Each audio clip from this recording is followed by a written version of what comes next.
Hi viewers, నేను మీ AP focus Venkatrao. ఈరోజు ముచ్చట్లు. వాతావరణంలో తీవ్ర మార్పును మనం చూస్తున్నాం. అకస్మాత్తుగా ఎండలు కాస్తాయనుకున్న సమయంలో చల్లగాలులు ఇస్తున్నాయి. మే నెలలో విపరీతమైన వర్షాలు వస్తాయనుకున్నాం, దానికి విరుద్ధంగా మనకి చల్లగాలులు ఇస్తున్నాయి. దీనివల్ల గృహిణులు, ఓల్డ్ ఏజ్ పీపుల్స్ చాలా సంతోషపడుతున్నారు. కాబట్టి ఇలాంటి వాతావరణం ఆహ్వానించదగినటువంటి విషయం. కాబట్టి కొంచెం ప్రజలు గాలి పీల్చుకుంటున్నారు.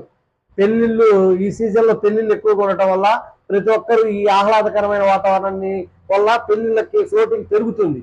అదే ఎండలు తీవ్రంగా కాస్తే పెళ్లిళ్ళ ఫ్లోటింగ్ కూడా తగ్గిద్ది. అలాగే వయసులో ఉన్నవాళ్ళు, వ్యాధిగ్రస్తులు, పేషెంట్లు, అలాగే గృహిణులు ఈ ఎండలకి చాలా ఇబ్బంది పడ్డటువంటి సందర్భాలు చాలా ఉన్నాయి. ఈ రోజు వాతావరణం మార్పు వచ్చింది. నిన్న, ఈ రోజు, రేపు వాతావరణం ఇలాగనే ఉంటే సంతోషంగా ఉంటారని ఆశిద్దాం.